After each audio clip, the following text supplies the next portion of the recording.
14 वर्ष तो बहुत छोटी सी बात है। ये बात देवव्रत कह रहे हैं।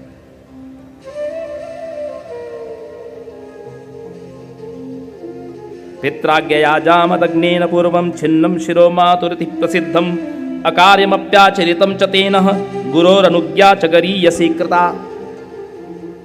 जमदग्नि नंदन परशुराम जी ने पिता की आज्ञा का पालन करते हुए अपनी माता रेणुका का फरसे से सिर काट दिया, क्योंकि रेणुका त्रावसु गंधर्व को देखते हुए मग्न हो गई।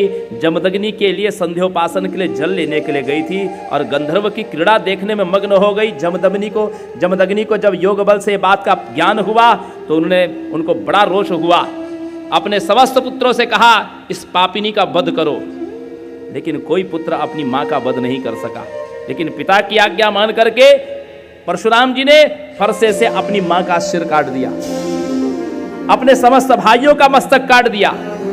प्रसन्न होकर जमदग्नि ने परशुराम से कहा कि पुत्र, तुमने मेरी आज्ञा का पालन किया है, मैं प्रसन्न हूं, वर मांगो। तो परशुराम जी ने कहा कि हे पिताश्री, यदि आप मुझ पर प्रसन्न हैं तो मेरी माता और मेरे समस्त भाइयों को आप जीवित कर दीजिए। और परशुराम जी के कहने पर जमदग्नि ने प्रसन्न होकर के रेणुका देवी और समस्त भाइयों को, उनके पुत्रों को जीवित कर दिया।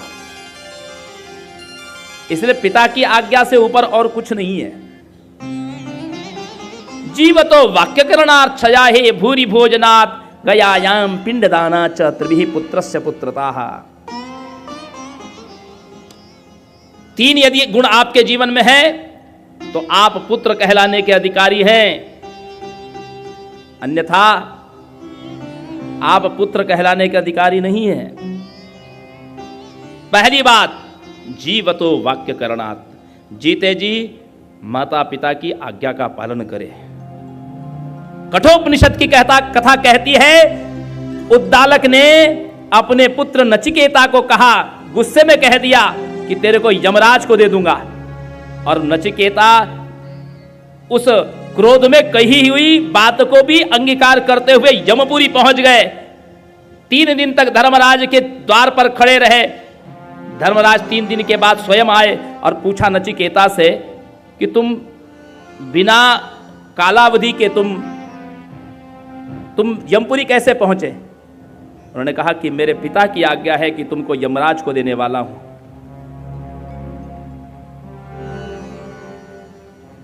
धर्मराज ने कहा कि उन्होंने तो क्रोध में कहा था। क्रोध में इसलिए कहा था कि उद्दालक सर्वत्याग यज्ञ कर रहे थे, लेकिन सर्वत्याग यज्ञ में ऐसी वस्तुओं का दान कर रहे थे जो उनके काम की नहीं है। अच्छी गऊओं को रख लेते गौशाला में और जो लंगड़ी लूली गाय है उनको दान कर रहे ब्राह्मणों को। तो नचिकेता को लगा ये बात तो उचित नहीं है। उन्होंने पिता से पूछा कि हे पिताश्री, आप सर्वत्याग यज्ञ कर रहे हो तो पुत्र भी तो, मैं भी तो आपकी संपत्ति हूं, मुझे आप किसको दान करेंगे? तो क्रोध में आकर उद्दालक ने कह दिया तुमको यम को दूंगा। इसी बात के लिए नचिकेता यमपुरी पहुंच गए। धर्मराज ने कहा पुत्र लौट जाओ, तुम्हारा समय पूरा नहीं हुआ है। पिता ने तो अनजाने में क्रोध में कह दिया, उन्होंने मन से नहीं कहा। नचिकेता कहते हैं कि संसार में वो पुत्र श्रेष्ठ है, सबसे उत्तम तो वो है कि जो माता पिता की आवश्यकता को समझ के उस कार्य को कर ले, माता पिता के मुख से निकलने ना पाए। यदि माता पिता रिटायर्ड हो चुके हैं, अब उनके पास आय का साधन नहीं है और आप कहते हो ना कोई जरूरत रहेगी तो बोलना, लेकिन माता पिता के मन में एक संकोच रहता है, कैसे मांगे अपने बच्चे से।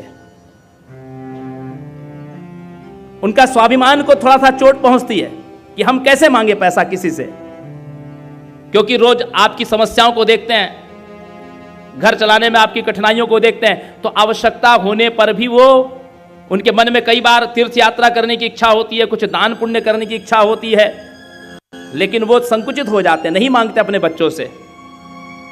तो उत्तम पुत्र वो है जो माता पिता की आवश्यकता को समझ करके उस कार्य को पहले कर देता है, मांगने के लिए उनको मुख खोलने नहीं देता, वही उत्तम है। और मध्यम वो है जो मांगने पर दे देता है। लेकिन अधम वो पुत्र है जो माता पिता के मांगने पर भी उनको उनकी आवश्यकताओं की पूर्ति नहीं करता। वो तो केवल अपनी मां को प्रसव की पीड़ा देने के लिए ही जन्म लिया है। ऐसा पुत्र अधम है।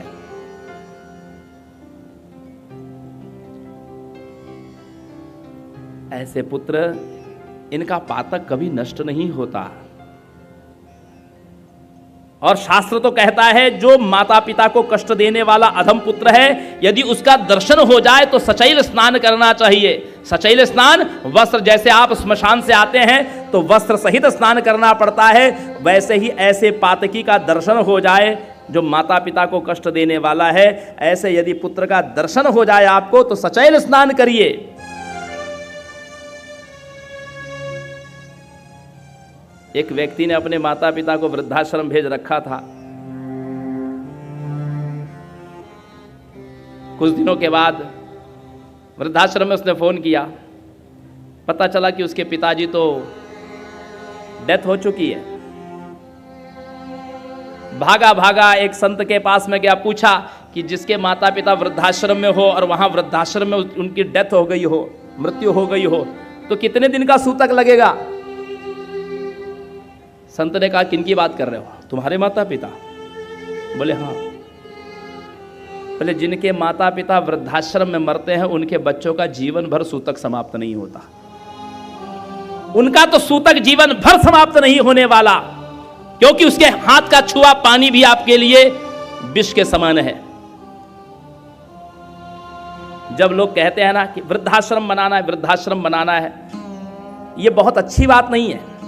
वृद्धाश्रम एक व्यवस्था जरूर है, लेकिन साथ साथ में यह भारत के लिए कलंक भी है। अनाथालय हो सकते हैं, क्योंकि बच्चा अनाथ हो रहा है, किसी के माता पिता मर जाए तो बच्चा अनाथ होता है, लेकिन बच्चों के जीते जी यदि वृद्ध माता पिता अनाथ हो जाए, इससे बड़ा और क्या कलंक हो सकता है। यदि पिताश्री आप मुझे नहीं बताएंगे तो मैं स्वयं पता कर लूंगा। मंत्री से पूछा, सारी घटना का ज्ञान होते ही दासराज के पास चले गए। दासराज से कहा कि मैं आपकी पुत्री अपनी माता के स्वरूप मान करके उनको मैं ले जाने आया हूं। दासराज ने अपनी समस्या कह दी। उन्होंने कहा कि मैं वचन देता हूं कि मैं राज्य नहीं लूंगा। दासराज ने कहा, आपके वचनों पर मुझे पूरा विश्वास है, लेकिन यदि आपके पुत्र ने यदि कल इस बात का दावा किया तब? देवव्रत कहते हैं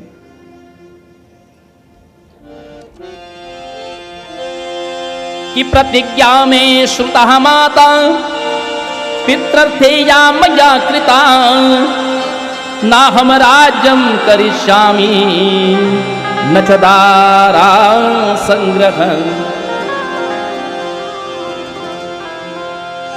मैं ये वचन देता हूं कि न तो मैं राज्य लूंगा और ना ही विवाह करूंगा। न च दारा संग्रह मया भीष्मं व्रतम कृतम, मैं ये भीष्म प्रतिज्ञा करता हूं। आकाश स्थित देवताओं ने देवव्रत के ऊपर में पुष्प की वर्षा की। अहो भीष्म, धन्य है भीष्म। देवताओं ने भीष्म संबोधन किया, क्योंकि यह भीष्म प्रतिज्ञा है। भीष्म नाम किस बात पर है? जो भीषण प्रतिज्ञा होती है उसका यह संज्ञक नाम है भीष्म। नाम तो देवव्रत है, लोग उनको गांगे कहते हैं, गंगा पुत्र कहते हैं, लेकिन उनकी इस अविचल प्रतिज्ञा के लिए उनको भीष्म कहा जाता है। अंबा से विवाह न करने के कारण परशुराम जी क्रोधित हुए। उनके गुरु परशुराम जी ने भी उनको अंबा से विवाह करने के लिए बद्ध किया, लेकिन उन्होंने गुरु की आज्ञा भी नहीं मानी। ऐसी दृढ़ प्रतिज्ञा की एक बार जो आपने प्रतिज्ञा दे दी है अपने माता पिता के निमित्त, तो फिर किसी का वचन नहीं सुनेंगे। जो माता पिता और गुरु को दिए हुए वचनों में कटिबद्ध रहता है,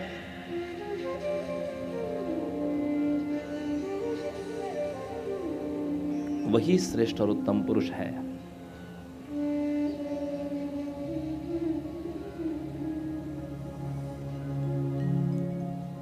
सत्यवती के साथ में जब शंतनु का विवाह हो गया, माताओं सज्जनों, सत्यवती से 2 पुत्र हुए, चित्रांगद और विचित्रवीर्य। एक तो गंधर्व के साथ युद्ध में मारा गया चित्रांगद, और विचित्रवीर्य का विवाह काशी नरेश की कन्या अंबिका अंबालिका से हुआ। अंबा शाल्व के पास में भेज दी गई। यद्यपि भीष्म ने हरण कर लिया था तीनों कन्याओं का, लेकिन शाल्व ने यह कह करके अंबा को अस्वीकार किया कि ये भीष्म के द्वारा हरण की हुई है, तो मैं त्यागी हुई वस्तु को, हरण की हुई वस्तु को स्वीकार नहीं करूंगा। अंबा भीष्म को अपने इस दुख और कष्ट का कारण मान करके तपस्या करने लगी कि जब भी जन्म लूं भीष्म की मृत्यु का कारण बनूं। विचित्रवीर्य भी रोगी होकर के मृत्यु को प्राप्त हो गए। अंबिका अंबालिका से कोई संतान नहीं हुई, तो सत्यवती ने अपने पुत्र व्यास जी का स्मरण किया। व्यास जी के द्वारा अंबिका और अंबालिका का गर्भाधान हुआ। व्यास जी के कुरूप रूप को देख करके अंबिका ने अपने जब नेत्र बंद कर लिए भय कातर हो करके, इसलिए उसके पुत्र जो हुए वो जन्मांध हुए, धृतराष्ट्र नाम हुआ। अंबालिका ने अपने शरीर में, अंबालिका ने जब व्यास जी के रूप को देखा तो भय से थर थर कांपने लगी और उसका शरीर पसीने से युक्त हो गया। इसलिए जो पुत्र हुआ, जिनको हम पांडु कहते हैं, वह रोगी हुए, पीलिया ग्रसित हुए। लेकिन फिर कालांतर में वो ठीक हो गए। इधर जब सत्यवती ने सोचा कि एक पुत्र और उत्तम होना चाहिए जो सब प्रकार से अनुकूल हो, लेकिन इन दोनों राजकुमारियों ने, दोनों रानियों ने, अंबिका अंबालिका ने महाराज विचित्रवीर्य की एक दासी थी, उसको व्यास जी के पास में भेज दिया। स्वयं न जाते हुए उसको व्यास जी के सेवा में भेज दिया। व्यास जी उसकी सेवाचर्या से प्रसन्न होकर के उसको विद्वान पुत्र प्रदान किया, जिनको हम महात्मा विदुर कहते हैं। पांडु के 2 विवाह हुए, कुंती और माद्री के साथ। धृतराष्ट्र के भी एक वैश्यवर्ण की कन्या से, जिससे युजुत्सु हुआ, और सुबल की पुत्री गांधारी के साथ में विवाह हुआ। ये गांधारी शिव भक्तिनी थी, इसने एक मांसपिंड को जन्म दिया था। तो वेदव्यास जी से पूछा, वेदव्यास जी ने कहा कि इसके 100 टुकड़े करवा करके घी से भरे हुए कुंभ में रखो और समय समय पर मुहूर्त में इनको खोला जाए।